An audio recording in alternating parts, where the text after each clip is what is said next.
ఆపదామపహర్తారం తాతారం సర్వసంపదాం లోకాభిరామం శ్రీరామం భూయో భూయో నమామ్యహం. సుప్రభాతం ఛానల్ ప్రేక్షకులందరికీ నమస్కారం. 2025 ఏప్రిల్ మాసంలో ద్వాదశ రాశుల వారికి మాస ఫలితాలు.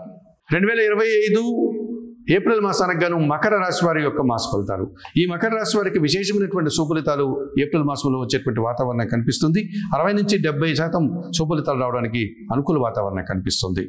అష్టమాధిపతి అయినటువంటి సూర్య భగవానుడు ఏప్రిల్ 13 వరకు మీనంలో తృతీయ భావంలో సంచరించడం వల్ల అధికారుల అండదండలతో అభివృద్ధిని సాధిస్తారు. తండ్రి సహకారంతో ఆదాయాన్ని అందుకుంటారు. ప్రభుత్వం నుంచి కూడా సహాయం పొందగలుగుతారు. రాజకీయ నాయకులకు నూతన పదవులు వచ్చేటువంటి పరిస్థితి కనిపిస్తుంది.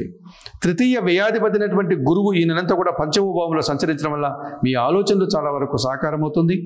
పెద్దవారి యొక్క సహకారంతో మీరు అనుకున్న కార్యక్రమాలు విజయవంతంగా పూర్తి చేస్తారు. సంతానం అభివృద్ధి పదంలో ముందుకు వెళ్ళడమే కాదు, విద్యా రంగంలో పనిచేసే వారికి కూడా ఎక్కువ సుఫలితాలు రావడానికి అవకాశం కనిపిస్తుంది. పంచమ దశమాధిపతి అయినటువంటి శుక్రుడు తృతీయ భావంలో మీనరాశిలో సంచరించడం వల్ల స్త్రీజన సహకారంతో ఆనందంగా ఉంటారు. ఆత్మీయుల కలయిక మీకు ఎంతగానో ఆనందాన్ని కలుగజేస్తుంది. కొంతమంది స్త్రీల సహకారంతో వృత్తి ఉద్యోగ వ్యాపారాల్లో అభివృద్ధిని ఆదాయాన్ని అందుకుంటారు.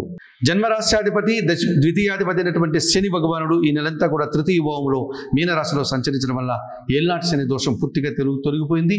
గత 7.5 సంవత్సరంగా మీరు పెండింగ్లో ఉన్నటువంటి పనులన్నీ కూడా విజయవంతంగా పూర్తి చేస్తారు. మీకు రావాల్సిన ఆదాయాన్ని కూడా అందుకుంటారు. తృతీయంలో మీనరాశిలో రాహు సంచారం వల్ల విదేశీ వ్యవహారాలు బాగుంటాయి. నూతన వ్యక్తుల పరిచయం అనుకూలంగా ఉంటుంది. జన సహకారంతో చాలా కార్యక్రమాలు సునాయాసంగా పూర్తి చేస్తారు. 2025 ఏప్రిల్ మాసానికి గాను ఈ మకర రాశి వారు సూర్య భగవానుడు, గురువు, శుక్రుడు, శని, రాహువు యొక్క అనుకూలత వల్ల అధికంగా సుఫలితాలని లాభాలని అందుకుంటున్నారు. అయితే చతుర్థ లాభాధిపతి అయినటువంటి కుజుడు ఈ నెలంతా కూడా సప్తమ భావంలో కర్కాటక రాశిలో సంచరించడం వల్ల జీవిత భాగస్వాములతో కానీ వ్యాపార భాగస్వాములతో కానీ కొంతమంది వ్యక్తులతో మనస్పర్ధలు వచ్చే వాతావరణం కనిపిస్తుంది. అలాగే షష్టమ భాగ్యాధిపతి అయినటువంటి బుధుడు తృతీయంలో మీనరాశిలో ఈ నెలంతా కూడా సంచారం కొనసాగించడం వల్ల వ్యాపారపరమైనటువంటి ఇబ్బందులు, కొంతమంది వ్యక్తుల యొక్క ప్రవర్తన మీకు ఇబ్బందిని కలిగించే విధంగా ఉంటుంది. ఇక భాగ్యంలో కన్యా రాశిలో కేతు సంచారం వల్ల తండ్రి గారి ఆరోగ్య విషయంలో జాగ్రత్తలు తీసుకోవాలి.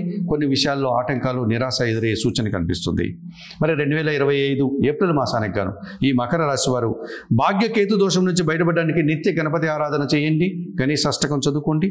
తృతీయ బుధ దోషం నుంచి బయటపడడానికి రామరక్ష స్తోత్రం చదువుకొని సీతారామచంద్రమూర్తిని దర్శించుకోండి. అలాగే సప్తమ కుజదోషం నుంచి బయటపడడానికి సుబ్రహ్మణ్య స్వామికి అభిషేకం నిర్వర్తించండి. మంగళవారం రోజు కందిపప్పు దానం చేయండి. 2025 ఏప్రిల్ మాసానికి గాను మకర రాశి వారు చెప్పిన విషయాలను స్వీకరిస్తూ పరిహారాలు పాటిస్తూ ఆయురారోగ్యాలతో ఆర్థిక అభివృద్ధిని పొందాలని మనస్ఫూర్తిగా కోరుకుంటూ సర్వే జనా సుఖినో భవంతు. నమస్కారం.